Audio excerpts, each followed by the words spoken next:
संसार में नजर घुमा के देखो ना, ठाकुर जी के सन्मुख जीव कैसे हैं और ठाकुर जी से विमुख जीव कैसे हैं। अब विचार करो कि जैसे आप बैठे हैं, मस्तक पर तिलक है, हाथ में माला झोली है, कथा सुन रहे हैं, ये जीवन ठीक है कि बैठकर ताश खेल रहे हैं अथवा उठ पटंग चीज खा पी रहे हैं अथवा गालियां बक रहे हैं, वो ठीक है? क्या ठीक है? ये ठीक है। संसार में विमुखों के जीवन को भी देख लो, संसार में भगवत शरणागत भक्तों का जीवन भी देख लो।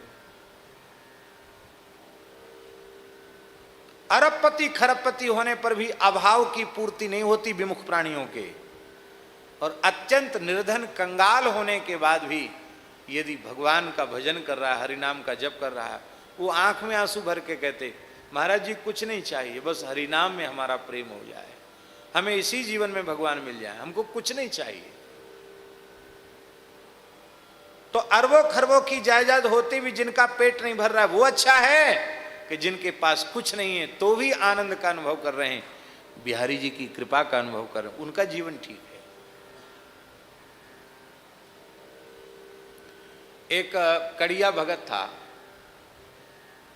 कड़िया, कड़िया जानते हैं? नहीं, गुजराती में कड़िया कहते हैं, ये जो कारीगरी का काम करने वाली जो जाति होती है उसको कड़िया कहते हैं, कारीगरी का काम करने वाले कड़िया भगत। बहुत गरीब आदमी था,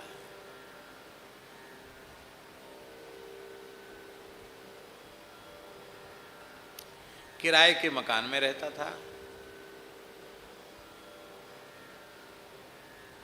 और काम बहुत अच्छा जानता था। ये टाइल्स वगैरह, पत्थर टाइल्स वगैरह जोड़ने का काम बहुत अच्छा जानता था।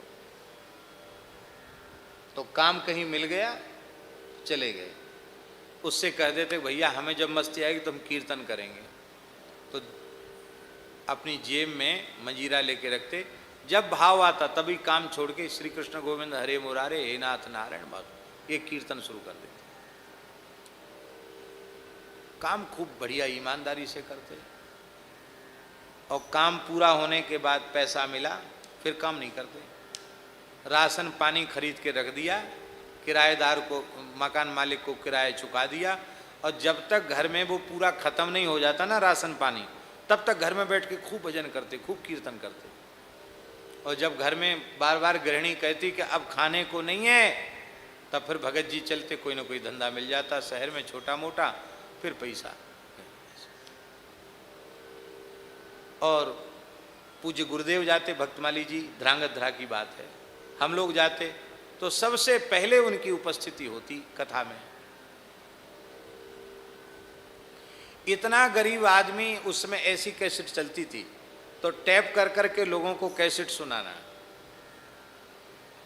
रोकर हाथ जोड़ के कहना भजन करो, ऐसा कहना। तो मैंने कहा कड़िया भगत वृंदावन नहीं चलना है?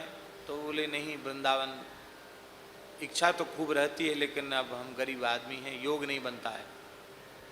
हम आग्रह करने लगे हमारे साथ चलो, फुर्सत हो तो चलो हमारे साथ वृंदावन।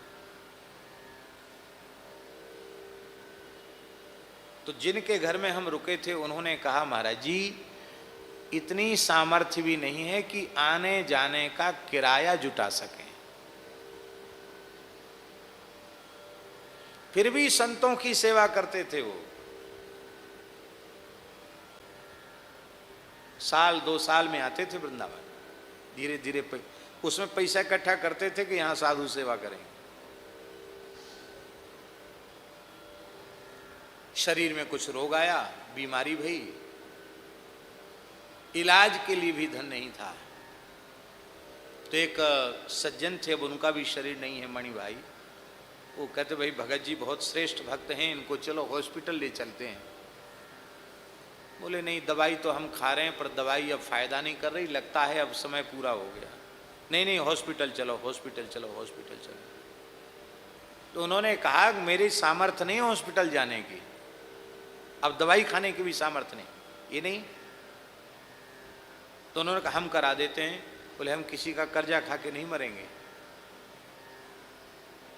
अच्छा ठीक है, हम आपको काम धंधा दे देंगे, और मेहनत मजदूरी में कट जाएगा, चलो एक बार डॉक्टर को दिखाओ। तो बोले ठीक है, आप ज़्यादा हट कर रहे हो तो जैसी जैसी भगवान की इच्छा। स्नान ध्यान करके सवेरे वो गाड़ी लेके बैठ गए। वो कपास के व्यापारी थे, बड़े आदमी, गाड़ी लेके बैठ गए सामने, और उन्होंने स्नान ध्यान करके गोपी चंदन लगाया, ब्रजरज मुख में ली, तुलसी जी में जल चढ़ाया, और बोले हम थोड़ी देर कीर्तन कर लें फिर चलते हैं। मंजीरा निकाला जेब से, श्री कृष्ण गोविंद हरे मुरारे, रो रहे हैं, भगवत धाम चले गए। तुलसी के पास बैठकर कीर्तन करते करते ठाकुर जी के यहाँ चले गए, हॉस्पिटल नहीं गए। बड़े बड़े महात्माओं की भी ऐसी मुक्ति नहीं होती है जैसी उस अकिंचन व्यक्ति की मुक्ति हुई। और परम श्रद्धे पूज्य श्री गोविंद दास जी महाराज ने, जिस समय वो चैतन्य कुटी के महंत पद पर विराजमान थे, उन्होंने उनके निमित्त श्रीमद् भागवत जी की कथा यहाँ करी, कड़िया भगत के निमित्त, और 7-8 दिन खूब धुआंधार साधु सेवा उसके निमित्त हुई। ऐसे लगा मानो उस अकिंचन भक्त का उत्सव स्वयं श्री कृष्ण ने मनाया हो। एक ऐसे भी लोग हैं जिनके पास अरबों खरबों की संपत्ति है, फिर भी उनका पेट नहीं भरता। एक ऐसे हैं जिनको कुछ नहीं है, फिर भी सकल भुवन मध्य निर्धनास्ते भी धन्या निविशति हृदयेषाम श्री हरेर भक्ति रेखा हरिरपि निजलोकम सर्वथा तो विहाय प्रविशति हृदय तेषाम भक्ति सूत्रोपनत्था। इसलिए विमुखों का जीवन देख करके संसार से चित्तवृत्ति हटानी चाहिए, भोगों से चित्तवृत्ति हटानी चाहिए, और भगवद अनुरागी संतों का, प्रेमी भक्तों का जीवन चरित्र पढ़ करके, भक्तमाल ग्रंथ पढ़ करके सन्मुख भक्तों का जीवन कैसा होता, उससे प्रेरणा लेकर के भजन में लगना चाहिए। श्री सीताराम प्रतिदिन सत्संग एवं दर्शन के लिए श्री महाराज जी के ऑफिशियल चैनल को जरूर सब्सक्राइब करें।